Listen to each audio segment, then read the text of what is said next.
Lucy Hooper by John Greenleaf. Whittier. They tell me, Lucy, thou art dead, that all of thee we loved and cherished has with thy summer roses perished, and left, as its young beauty fled, an ashen memory in its stead, the twilight of a parted day whose fading light is cold and vain, the heart's faint echo of a strain of low, sweet music passed away. That true and loving heart, that gift of a mind, earnest, clear, profound, bestowing, with a glad unthrift, its sunny light on all around, affinities which only could cleave to the pure, the true, and good, and sympathies which found no rest, save with the loveliest and best. Of them, of thee, remains there naught but sorrow in the mourner's breast? A shadow in the land of thought? No, even my weak and trembling faith can lift for thee the veil which doubt and human fear have drawn about the all-awaiting scene of death.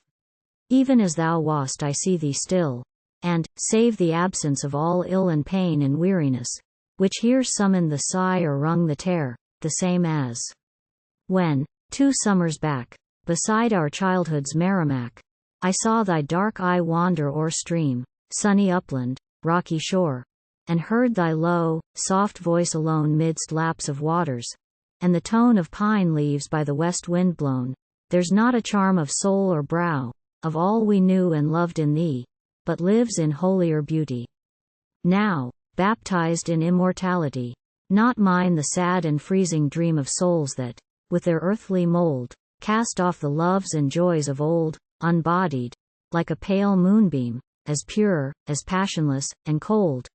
Nor mine the hope of Indra's sun, of slumbering in oblivion's rest, life's myriads blending into one, in blank annihilation.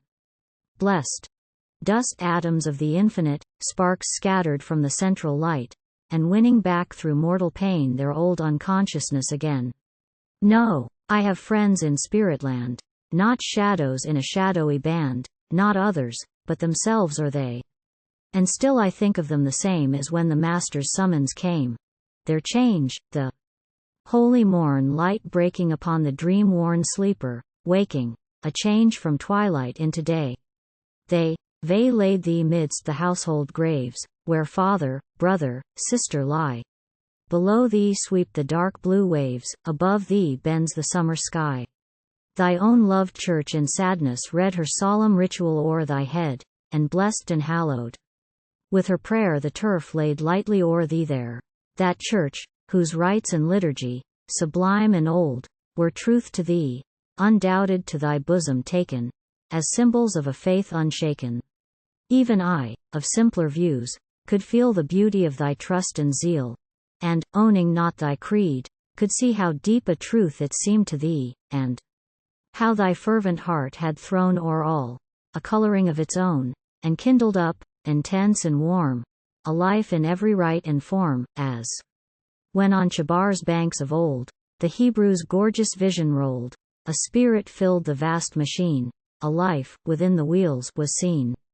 Farewell, a little time, and we who knew thee well, and loved thee, here, one after one shall follow thee as pilgrims through the gate of fear, which opens on eternity. Yet shall we cherish not the less all that is left our hearts meanwhile. The memory of thy loveliness shall round our weary pathway smile, like moonlight when the sun has set, a sweet and tender radiance yet.